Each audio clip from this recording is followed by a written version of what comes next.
Hello guys, welcome back to the channel Advocatus Ordinaris. আমি হচ্ছি তোমাদের বন্ধু আবু হেনা, আর তোমরা দেখছো টপ লিগ্যাল নিউজ বিক্রির আরেকটি নতুন পর্ব। তো বন্ধুরা, দেরি না করে চলো শুরু করে দেওয়া যাক এই সপ্তাহের আইনের সেরা খবরের এই পর্বটি। The Supreme Court has held that a dying declaration can be the sole basis of a conviction if the court is satisfied that it was true and voluntary.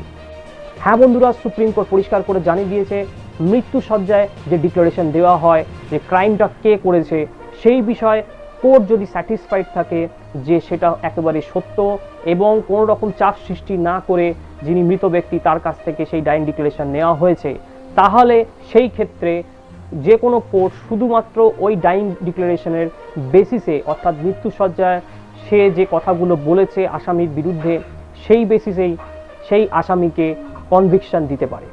The Delhi High Court has observed that right of a person in detention to consult a lawyer of his choice is a constitutional right and no state can dilute it. হ্যাঁ বন্ধুরা, Delhi high court একটি important অবজারভেশনে পরিষ্কার করে জানিয়ে দিয়েছে যে যখন একজন মানুষকে ডিটেনশনে রাখা হয়, তাকে জোর করে আটকে রাখা হয় আইনের মাধ্যমে, তখন সে নিজের লয়ার চুজ করতেই পারে। এটা হচ্ছে তার সাংবিধানিক রাইট। এই রাইটটাকে কোনো রাজ্য, কোনো রাষ্ট্র ডাইলুট করতে পারে না বা এই রাইটকে কোনো রকমভাবে খর্ব করতে পারে না। তাকে তার চয়েসের লয়ারের সঙ্গে কথা বলতে দিতে হবে, কনসাল্ট করতে দিতেই হবে যদি কোনো পার্সন ডিটেনশনে থাকে। The Allahabad High Court has held that apprehension of death due to COVID-19 pandemic is a valid ground for grant of anticipatory bail. হ্যাঁ বন্ধুরা, আলাহাবাদ হাইকোর্ট পরিষ্কার করে জানিয়ে দিয়েছে আগাম জামিনের ক্ষেত্রে কোভিডে মৃত্যু হওয়ার যে ভয়টা আছে মানুষের মধ্যে, সেইটা হচ্ছে একদম ভ্যালিড গ্রাউন্ড অ্যান্টিসিপেটরি বেল পাওয়ার জন্য। The Allahabad high court has observed that the election commission of India, higher courts and the government failed to fathom the disastrous consequences of holding elections during COVID-19 pandemic. হ্যাঁ বন্ধুরা, Allahabad high court একটি মামলায় অবজারভেশনে পরিষ্কার করে জানিয়েছে যে কোভিড-19 প্যান্ডামিকের মধ্যে যে নির্বাচন হয়েছে বিভিন্ন রাজ্যে, সেই নির্বাচনের কারণে যে এই রকম পরিস্থিতি তৈরি হবে, এই রকম মানুষের মৃত্যু মিছিল হবে, সেই বিষয়ে ইলেকশন কমিশন, সেই বিষয়ে উচ্চ আদালত এবং সরকার কেউই বুঝে উঠতে পারেনি এবং এই বিষয়ে টোটালি তারা ব্যর্থ।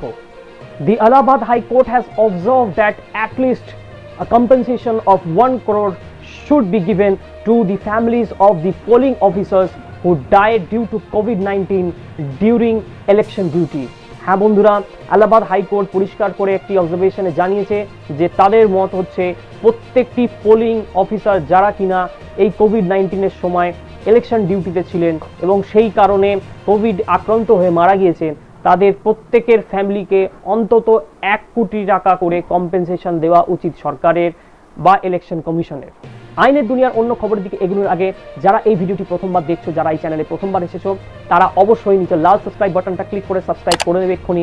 বেল নোটিফিকেশন আইকনটা অন করতে একদম ভুল করবে না, তার কারণ এইরকমই ভিডিও আমি দিয়ে থাকি আমার চ্যানেলে প্রায় সবসময় শুধুমাত্র তোমাদের জন্য। আজকের আইনের খবরগুলো কেমন লাগছে অবশ্যই গুরুত্বপূর্ণ মন্তব্যগুলো নিচে কমেন্ট বক্সে আমাকে জানাবে। ভিডিওটি পছন্দ হলে অবশ্যই লাইক করবে এবং নিজের কলিগ বন্ধুদের মধ্যে শেয়ার করতে ভুল করবে না। Supreme Court has held that mere language problem of a party is not a valid ground for transfer of a criminal case under section 406 of the CRPC. হ্যাঁ বন্ধুরা, সুপ্রিম কোর্ট পরিষ্কার করে জানিয়ে দিয়েছে যে 406 CRPC যে ধারা আছে, সেই ধারার অনুযায়ী যে কেসের যে ট্রান্সফারগুলো হয় এবং তার জন্য বিভিন্ন গ্রাউন্ড আছে, সেই গ্রাউন্ডের মধ্যে কখনোই এইটা পড়বে না যে একজন পার্টি সেই কোর্টের সেই এলাকার যে ল্যাঙ্গুয়েজ ব্যবহার করা হয়, সেখানে যে ভাষা প্রয়োগ করা হয় কোর্টে, সে সেটা বুঝতে পারে না। শুধুমাত্র এই গ্রাউন্ডে এই কারণে কোনো মামলা ক্রিমিনাল প্রসিডিউরের আন্ডারে অন্য কোর্টে ট্রান্সফার করা যাবে না, অন্য জায়গায় ট্রান্সফার করা যাবে না, সুপ্রিম কোর্ট পরিষ্কার করে জানিয়ে দিয়েছে। Supreme Court has observed that courts can order house arrest under 167 of the CRPC in appropriate cases. হ্যাঁ বন্ধুরা, সুপ্রিম কোর্ট পরিষ্কার করে জানিয়ে দিয়েছে তার নিচে যে আদালতগুলো আছে তারা 167 CRPC যে ক্রিমিনাল প্রসিডিউরের যে ধারা আছে, সেই ধারা অনুযায়ী অ্যাপ্রোপ্রিয়েট কেসের ক্ষেত্রে একজন আসামির হাউস অ্যারেস্টের অর্ডার দিতেই পারেন, অর্থাৎ তাকে গৃহবন্দী করার জন্য অর্ডার দিতে পারেন যে কোনো কোর্ট। এটা সুপ্রিম কোর্ট পরিষ্কার করে জানিয়ে দিয়েছে। The Supreme Court has observed that existence of an arbitration clause in a contractual matter does not debar the Supreme Court from entertaining a writ petition in the same matter. হ্যাঁ বন্ধুরা, supreme court পরিষ্কার করে জানিয়ে দিয়েছে যে কোনো একটি contractual ম্যাটারে যদি আরবিট্রেশনের ক্লজ যদি থাকেও, তারপরেও সুপ্রিম কোর্ট সেই কন্ট্রাকচুয়াল ম্যাটারের বিষয়ে রিট পিটিশন এন্টারটেইন করতে পারে এবং সেই মামলা হিয়ারিং করতে পারে। সুপ্রিম কোর্ট এটা পরিষ্কার করে জানিয়ে দিয়েছে। The Karnataka high court has observed that the state government should compensate the families of those patients who died due to shortage of oxygen in the COVID-19 pandemic. হ্যাঁ বন্ধুরা, কর্ণাটক হাইকোর্ট একটি অবজারভেশনে পরিষ্কার করে জানিয়ে দিয়েছে যে রাজ্যর এটা উচিত প্রত্যেকটি ফ্যামিলি যাদের মেম্বাররা কোভিড-19-এ অক্সিজেনের শর্টেজের কারণে মারা গিয়েছেন তাদেরকে কম্পেনসেশন দেওয়া। Allahabad High Court has held that the conviction of a juvenile by a juvenile justice board is not a disqualification for employment, and requirement of disclosure of such conviction is violation of his right to privacy under Article 21. হ্যাঁ বন্ধুরা, Allahabad high court পরিষ্কার করে জানিয়ে দিয়েছে যে জুভেনাইলদের ক্ষেত্রে juvenile justice board যদি conviction জানায় তাহলে সেই ক্ষেত্রে এই কনভিকশন তার কাজ পাওয়ার জন্য, তার চাকরি পাওয়ার জন্য কোনোরূপভাবে ডিসকোয়ালিফিকেশন হতে পারে না।